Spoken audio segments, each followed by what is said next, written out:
Boa noite a todos. É imensa alegria que recebemos todos vocês aqui esta noite, vocês de casa que estão acompanhando a gente. E neste momento, vamos fechando os nossos olhos, sentando confortavelmente, tranquilizando a nossa mente e nos ligando ao nosso mentor individual, esse amigo, esse companheiro que está sempre nos auxiliando.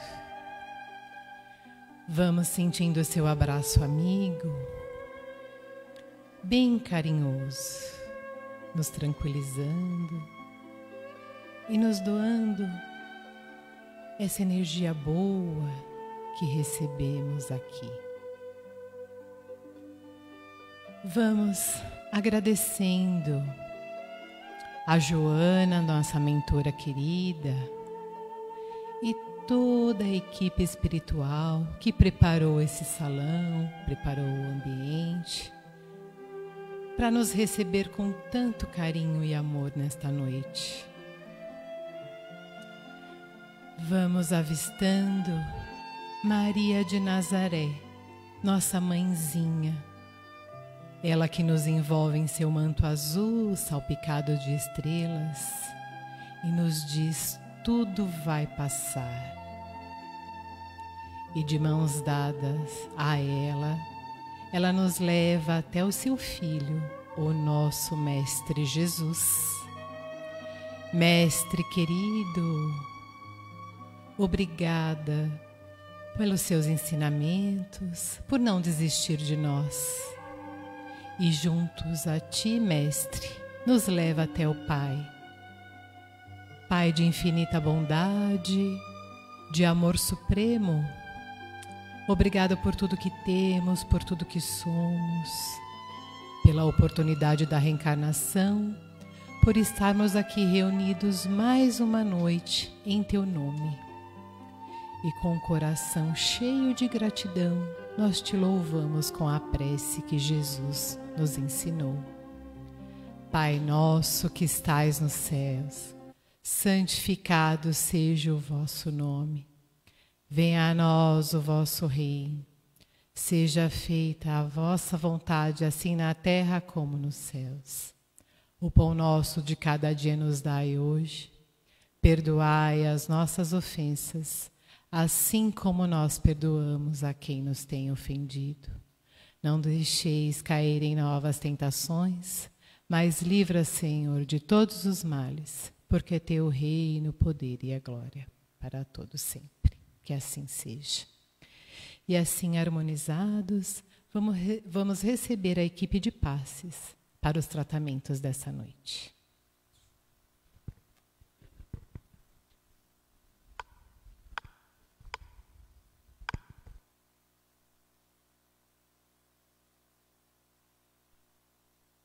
Boa noite a todos. E nesse clima de muita paz, vamos receber os passes. Pedimos aos passistas que possam se posicionar no corredor central e a todos os assistidos que fechem os seus olhos, fiquem bem tranquilos e se liguem às equipes espirituais de tratamento da casa. Os passistas iniciam nesse momento a captação das energias para o passe PL e que sejam projetadas a luz branca do Cristo sobre todos, acalmando o coração, serenando a mente, promovendo a harmonização e o equilíbrio de todos. Graças a Deus. Para o tratamento de P2, pedimos aos passistas uma nova captação e que sejam direcionadas aos assistidos desse passe. Sintamos a projeção da luz azul envolvendo o sistema nervoso central, tratando e harmonizando todos os chakras, um a um, situados ao longo de toda a coluna. Que assim seja. Aos assistidos em tratamento de CH e com a captação dessas energias pelos passistas, pedimos que se liguem com as equipes desse passe nesse momento. Vamos sentindo a projeção da luz rosa que envolve suavemente cada assistido em muito amor e carinho e muita paz, sentindo os corações serenando e se harmonizando. Que assim seja. Para o tratamento de P3B, as equipes de passes irão colher essas energias. Pedimos a esses assistidos que se liguem com as equipes deste passe nesse momento. Rogamos a projeção da luz branca do Cristo envolvendo encarnados e desencarnados aqui presentes. Pedimos a luz azul envolvendo o coração e a mente dos assistidos.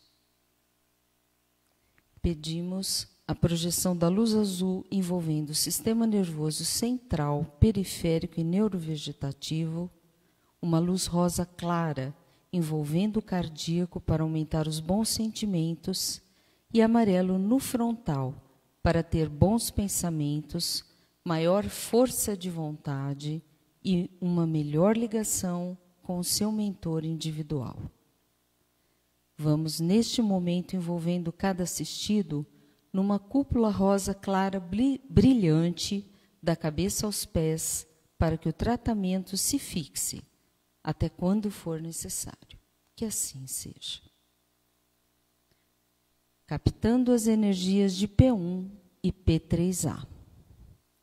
Pedimos aos assistidos que se liguem com as equipes médicas espirituais neste momento.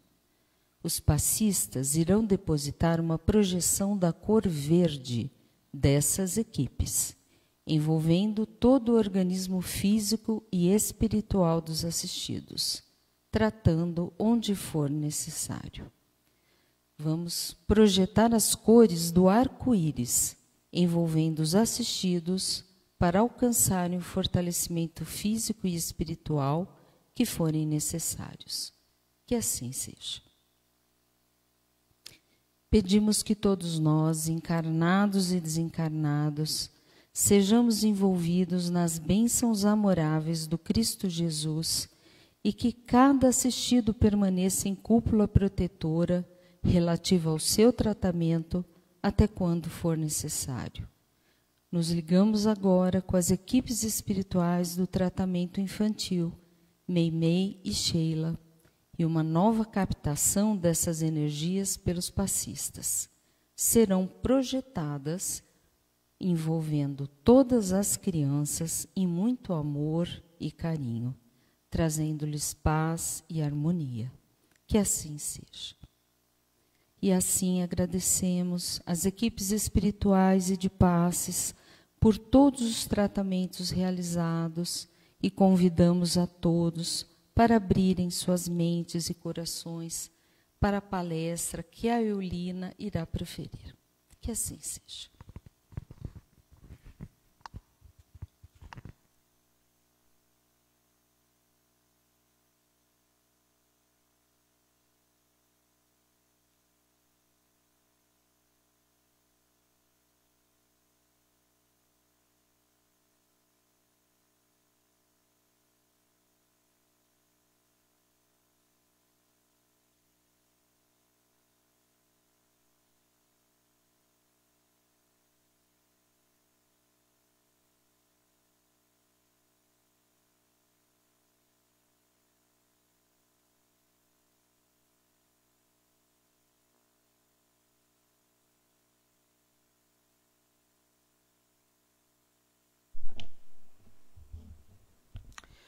Boa noite a todos. Que a paz de Deus esteja entre nós, hoje e sempre. O tema que me foi proposto pela casa para falar hoje com vocês, eu achei muito bonito. Nos passos de Jesus. Eu entendi assim. Nos passos de Jesus quer dizer caminhar com Jesus. E quem caminha com Jesus nunca erra o caminho, nunca perde o rumo. Então eu gostei do tema. Espero que vocês gostem também. Para falarmos de Jesus, a referência sempre é o Evangelho. Não há uma referência mais confiável do que o Evangelho. Só que nós precisamos entender que o Evangelho foi escrito há 2000 anos atrás, né? E talvez muita coisa não foi escrita na época pelos evangelistas, porque não houve tempo suficiente. E aí veio a doutrina espírita, que nos trouxe um conhecimento enorme da vida de Jesus através da literatura espírita. Os livros psicografados pelos grandes médiuns, Divaldo, Chico Xavier, Rosália Luque Alvarez, na Argentina. Então, a gente ficou conhecendo Jesus bem de perto. Porque os evangelistas não falam da infância e da juventude de Jesus.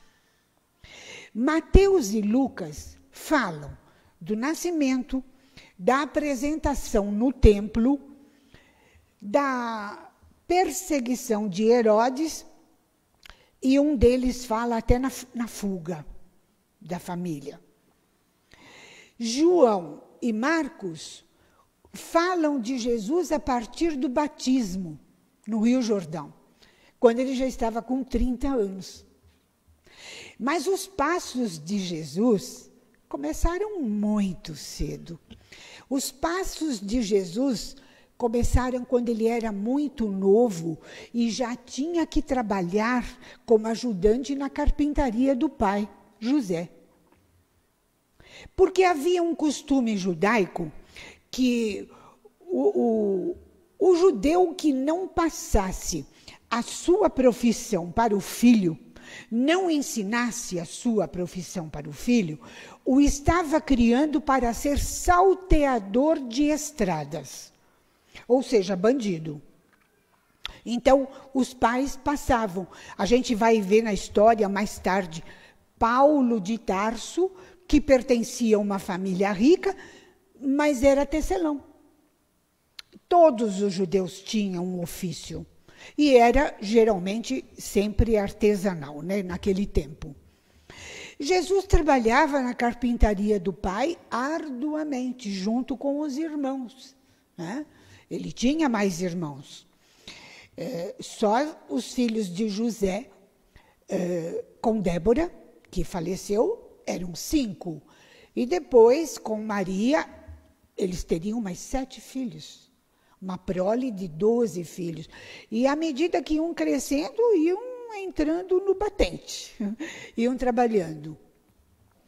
E, além disso, Jesus tinha uma missão muito maior.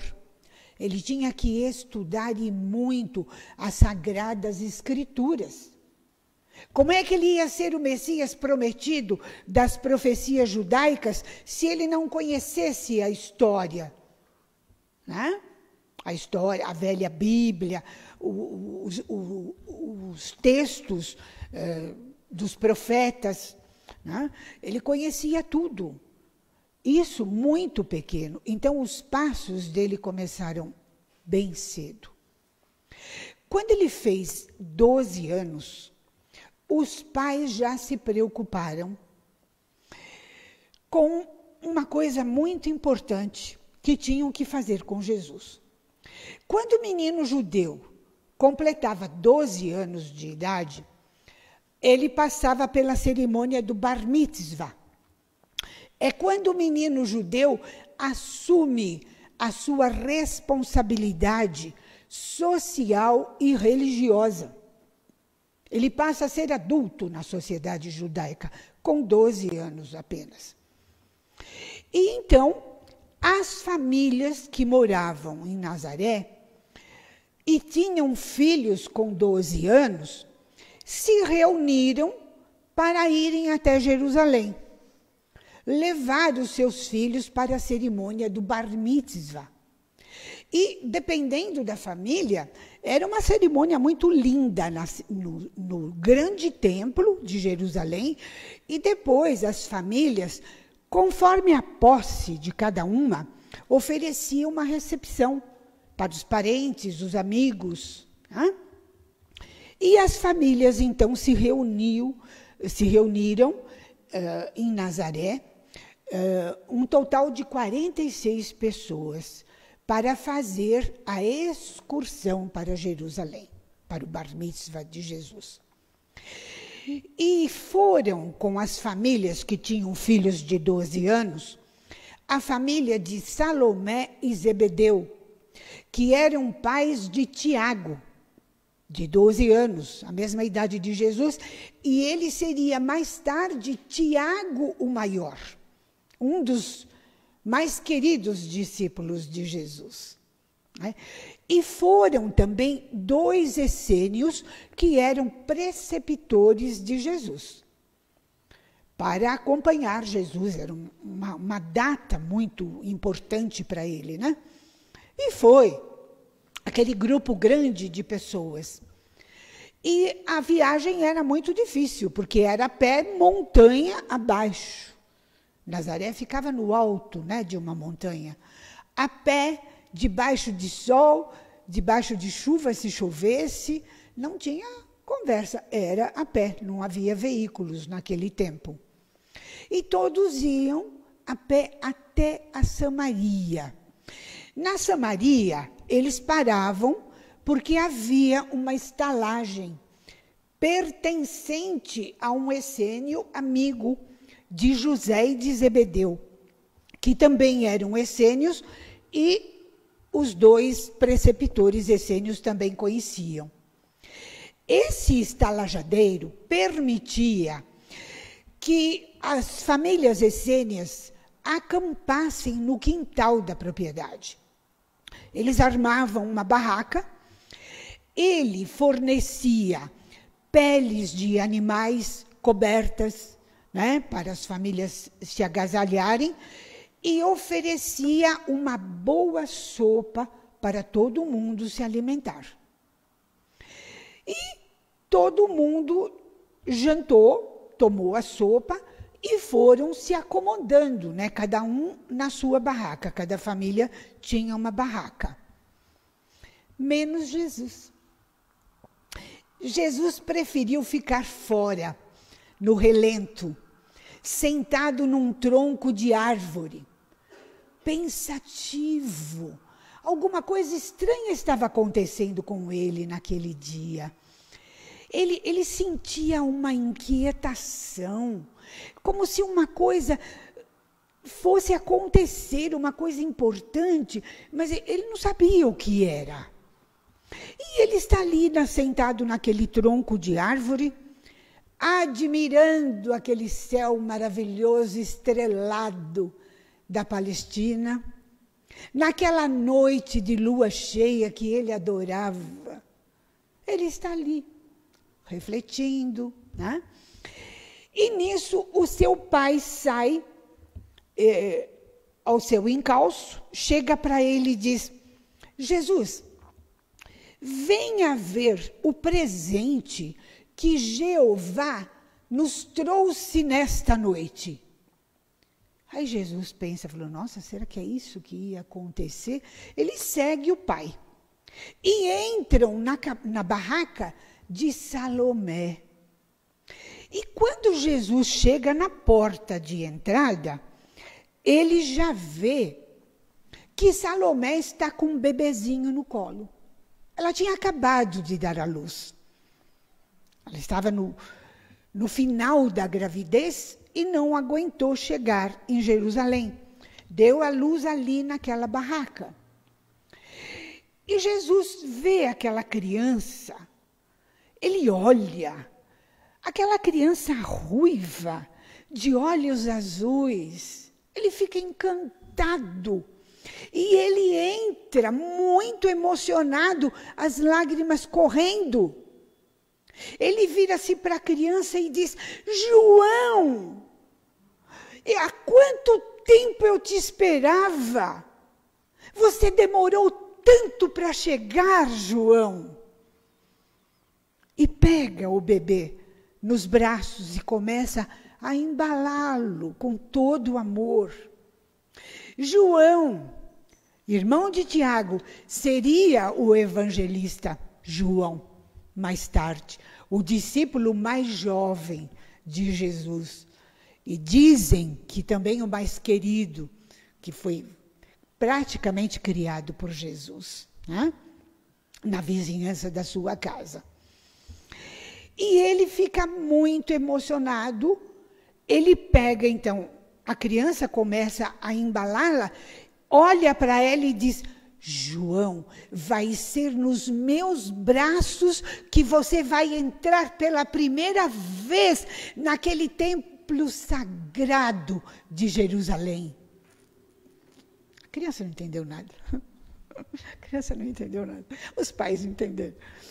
E ele então volta lá para fora, devolve a criança para a mãe e volta lá para fora. Mas ele continua sentindo aquela angústia, aquela inquietação. Parece que uma coisa muito importante ainda iria acontecer. E os preceptores dele saem lá fora, colocam na cabeça 2 gorros de pele de carneiro, de ovelha, 2 gorros de lã. E Jesus olha para eles e começa a rir muito. Ele achou muito engraçado. Virou-se para os professores e disse: eu quero um gorro desses também para mim, para eu ficar com cara de carneiro que nem vocês estão. Eles não acharam graça nenhuma no que Jesus falou. Continuaram sérios, olhando em direção à montanha que ficava após um riacho que cortava a propriedade. E eles ficam olhando fixo para aquela montanha. E Jesus segue o olhar. E Jesus vê uns vultos. Parecia gente, uns vultos assim chegando, né? Se aproximando, mas muito cautelosamente. Parecia que estavam com medo, estavam com cuidado. E quando chegam mais perto, Jesus percebe que eram pessoas. Era um idoso, eram 4 homens, um idoso e 3 jovens. Todos leprosos. A gente está usando o nome bíblico da doença, tá? Hanseníase. Naquele tempo era lepra. E era terrível, porque as famílias abandonavam os doentes para morrerem à míngua no Vale dos Leprosos. E aquela montanha pertencia ao Vale dos Leprosos. Era muito triste. Pela lei, eles não podiam se aproximar de pessoas sãs de jeito nenhum. Eles poderiam ser até apedrejados até a morte. Mas aquele gorro de pele de carneiro era o sinal de que eles não corriam perigo. Eles podiam se aproximar daqueles essênios, que certamente já estava combinado, né? Aí, quando eles chegam, Jesus leva um choque. Era terrível o aspecto daquelas pessoas. Uma chaga só, da cabeça aos pés. Aquelas chagas purulentas, mal cheirosas, cheiro terrível. Alguns já não tinham os dedos das mãos e dos pés. Alguns não tinham narizes e não tinham orelhas. São as partes mais prejudicadas por essa doença, que graças a Deus hoje tem cura, graças à sulfa. Naquele tempo era incurável, era morte na certa. Aí Jesus olha aquelas criaturas e ele fica com muita pena. Ele vira-se para os essênios e fala assim: por que vocês não curam essas criaturas?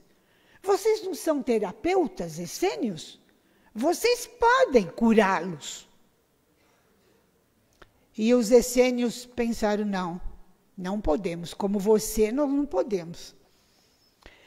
Mas eles falaram para Jesus o seguinte: quando vocês veem flores na beira dos caminhos, o que você faz? E Jesus respondeu: eu as colho com todo amor.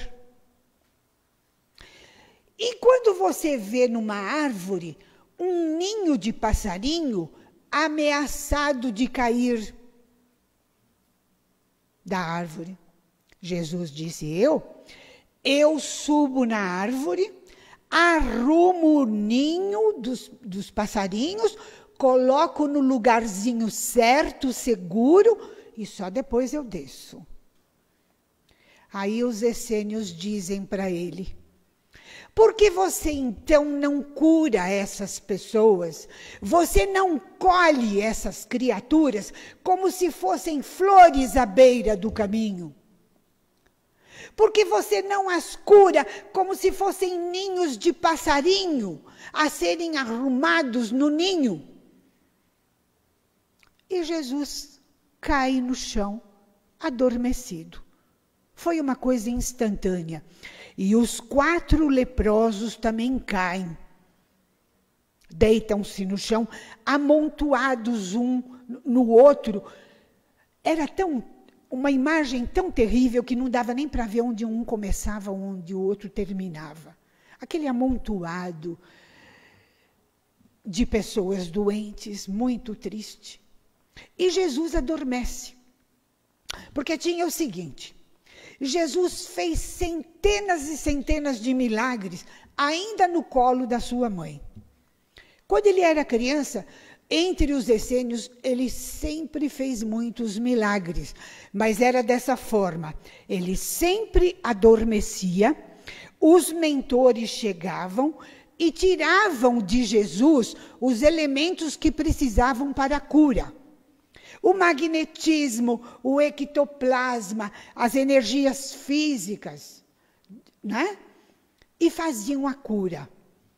Eles, Moisés principalmente, que era o mentor de Jesus. Moisés se aproxima, retira de Jesus esses elementos e derrama em cima daquele amontoado de gente ali no chão. Amontoado.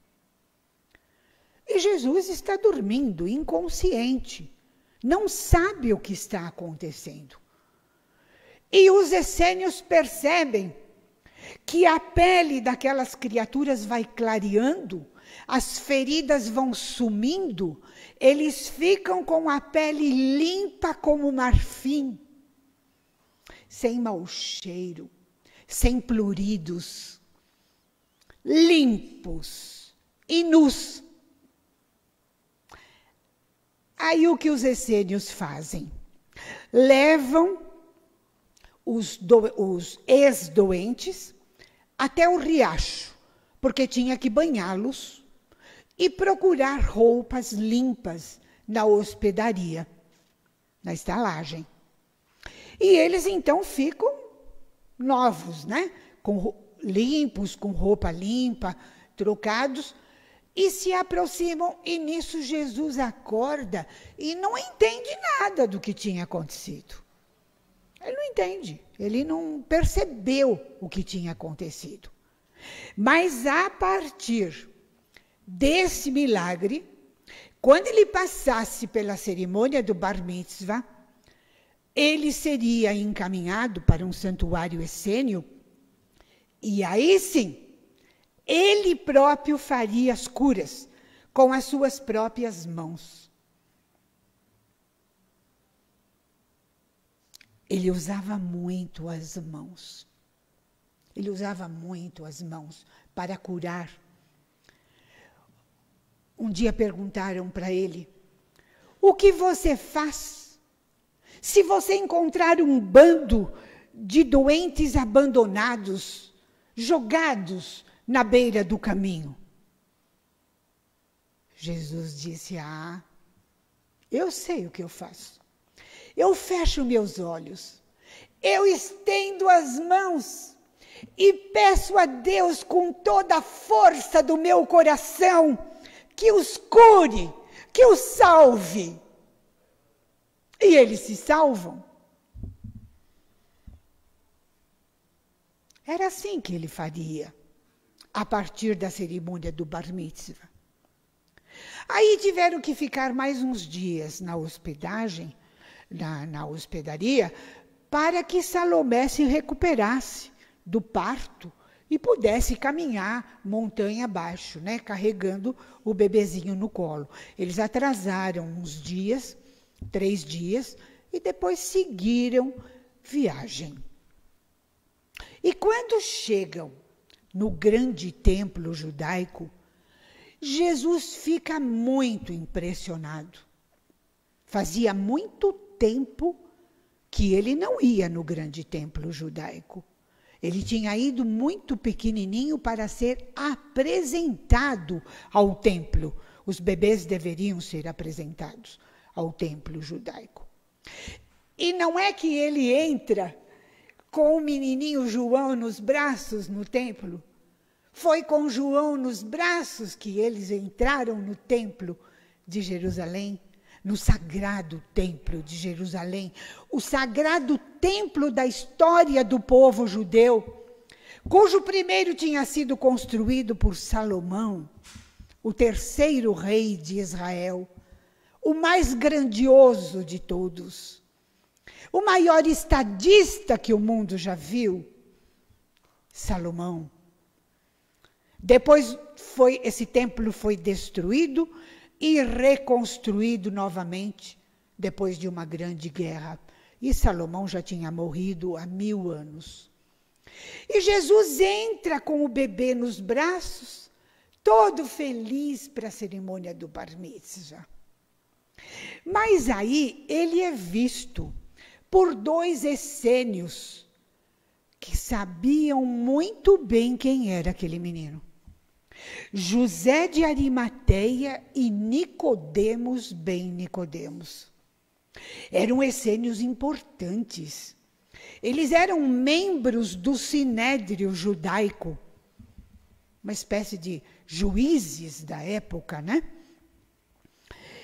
Eles veem a família entrando e eles veem ali uma oportunidade para darem um banho nos doutores da lei. Porque lá no templo tinha a sala onde ficavam os doutores da lei, confabulando e trabalhando e discutindo, né, as sagradas escrituras. E José de Arimateia pega Jesus pela mão e leva até a presença dos membros do Sinédrio. Estava praticamente todos os membros, todo o conselho do Sinédrio estava ali. Quando eles percebem a inteligência do menino na primeira pergunta que eles fizeram, eles ficaram 2 horas interrogando Jesus. Jesus não deixou uma pergunta sem resposta. Sabia muito mais do que todos eles juntos. Ele conhecia de cor as Sagradas Escrituras, porque eu já tinha estudado muito aquilo. Nos santuários essênios, na sinagoga em Nazaré. Ele conhecia tudo. Ele dá um verdadeiro banho de conhecimento das leis mosaicas, de tudo que havia nas Sagradas Escrituras. E Maria fica um pouco preocupada, né? Ela não vê Jesus. Ela começa a procurar o filho no meio daquela multidão, porque o grande templo judaico sempre foi frequentado por multidões. Cabia, dizem que 200.000 pessoas em pé. Não sei se é verdade, mas as tradições espirituais dizem que sim. E ela procura pelo menino, apavorada, pensando que ele tinha se perdido, né, no grande templo, ou até tivesse sido levado por alguém mal intencionado, ela fica chamando pelo filho. E aí Jesus aparece, está tudo bem, e aí eles se despedem. Aí foi triste. Jesus se despede dos seus pais amados, porque ele não voltaria para Nazaré. Para ele não teria festa de bar mitzvah, não teria recepção, porque ele seria encaminhado diretamente para o santuário essênio do Moabe. Porque lá, aos 13 anos de idade, ele seria iniciado na fraternidade essênia. Com 13 anos, minha gente. Normalmente, o neófito que entrava para a fraternidade essênia, entrava por volta de uns 30 anos. Jesus foi com 13 anos. E lá foi uma festa para ele, no santuário, porque ele conhece o primo João Batista, que era adotado pela fraternidade essênia do Monte Moabe. Seu pai e sua mãe tinham morrido. Ele era um órfão adotado pela fraternidade essênia. Um costume lindo de adotar os órfãos. Eles se responsabilizavam pela educação deles, pela saúde. Viviam no convento como se fossem essênios de verdade. E Jesus, então, tem a sua trajetória no Moabe, junto com João Batista, que tinham a mesma idade, diferença apenas de 6 meses. Fazem toda aquela trajetória até os 30 anos. Dos 13 aos 30 anos. E aí ninguém encontra no Evangelho nenhuma referência do que aconteceu com Jesus nesse período. Ficou uma lacuna. Não se fala nada. Jesus ficou estudando, se preparando para assumir a sua tarefa pública aos 30 anos. Passou de grau, chegou ao 7º grau da fraternidade essênia, numa cerimônia muito linda, ele e João Batista. E ele chega aos 30 anos. João saiu na frente. João foi antes, porque a missão de João era abrir os caminhos para as veredas do Senhor. E João começa a pregar nas margens do Jordão e começa a batizar as pessoas na água. E quando Jesus sai, eles tinham uma senha. Jesus só começaria a tarefa pública de pregações e de curas quando ele realizasse o primeiro milagre público. Já tinha muitos, mas nunca ninguém tinha visto. Aquele povo não sabia. Ele, então, tem que fazer um milagre público. E foi no casamento de uma prima de Maria de Nazaré, as chamadas bodas de Caná, que o vinho acabou no meio da festa e Maria pediu para o filho que desse um jeito naquela situação. A festa tinha que durar 3, 4 dias. O vinho acabou no primeiro dia. Era uma vergonha para as famílias. Era uma humilhação. E aquela mãe chega para o filho e ele reluta. Não, a minha hora ainda não chegou. Aí ela dá aquele sorriso para aquele filho. Ela olha para ele com aquele par de olhos azuis que ele dizia que tinham aquelas cores porque refletiam o céu da Galileia, que era muito azul.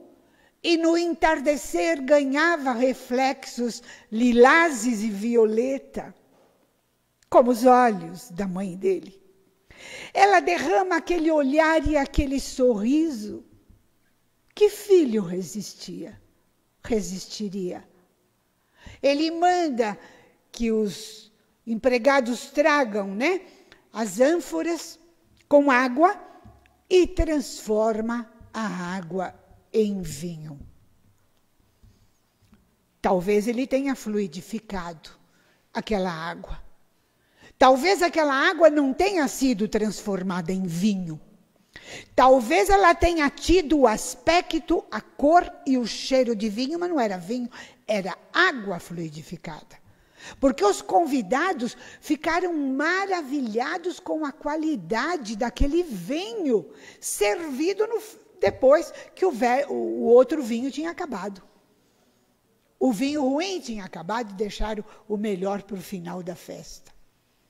Bom, aí ficaram lá se resolvendo e Jesus então saiu. Ele tinha feito o primeiro milagre público. João pôde batizá-lo das águas do Jordão.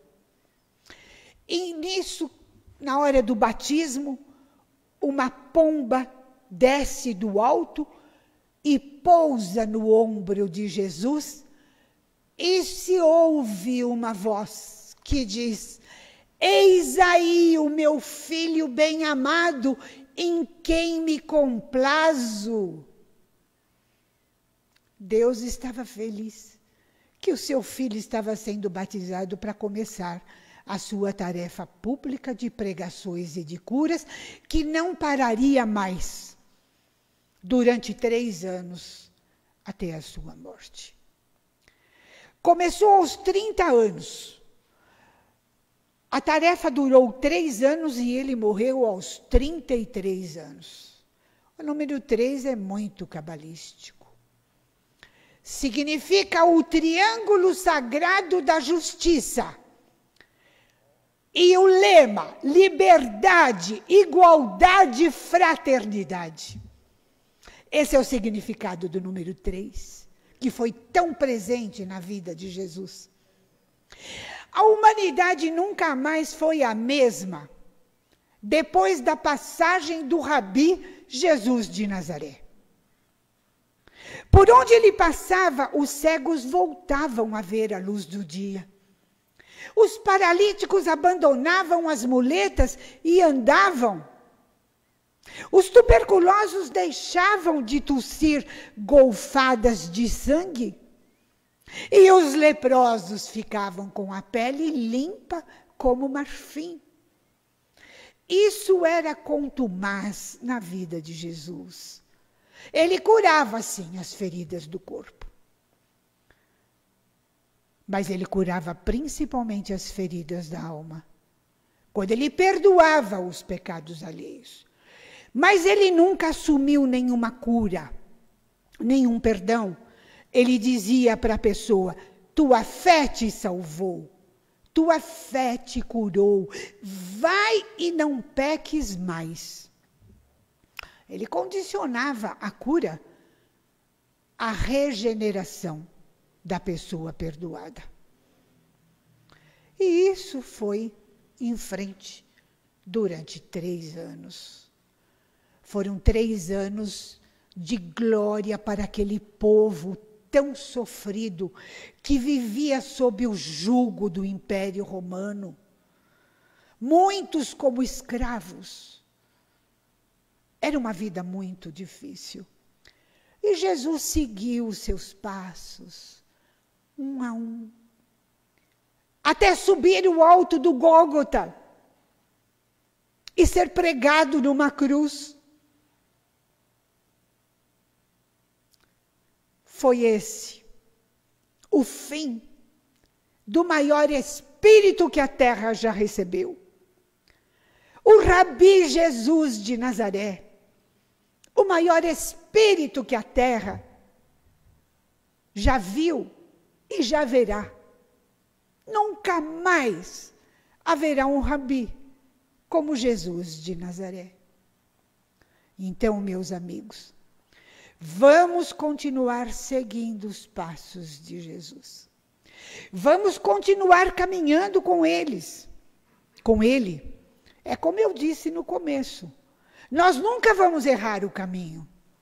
Nós nunca vamos nos perder no meio do caminho, porque vamos estar seguros, caminhando com o Rabi Jesus de Nazaré. Mas, para caminharmos ao seu lado, precisamos vivenciar os seus ensinamentos.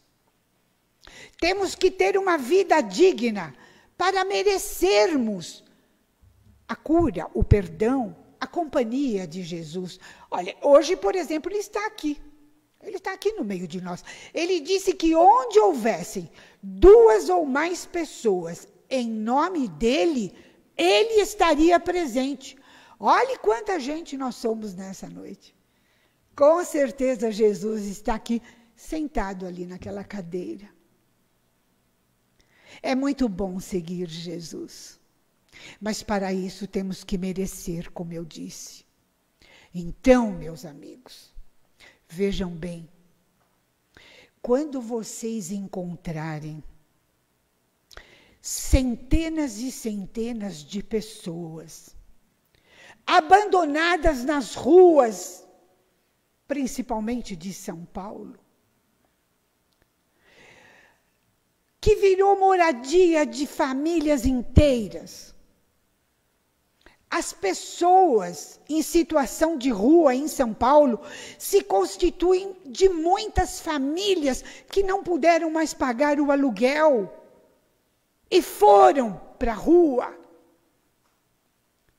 Vamos olhar para essas criaturas, não com preconceito, mas vamos fazer de conta que elas são flores na beira dos caminhos e vamos colhê-las nos nossos corações cheios de amor, de compaixão.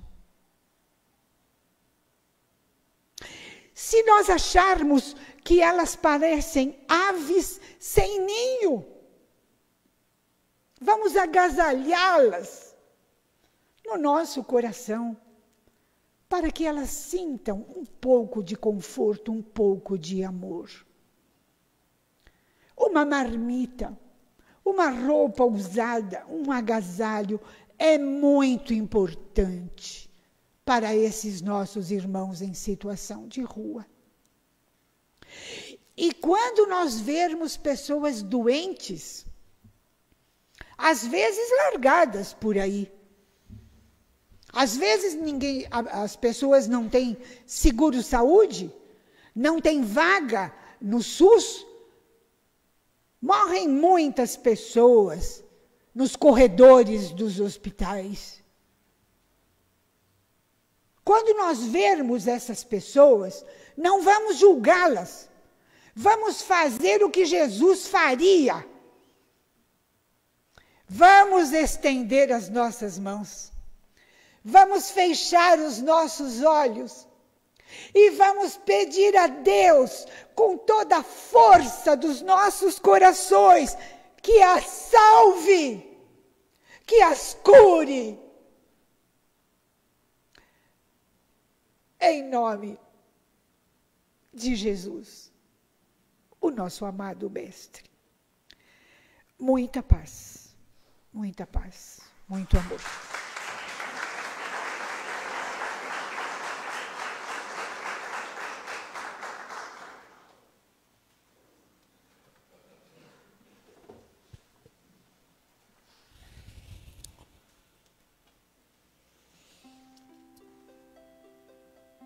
E com muita gratidão, com imensa gratidão por ter recebido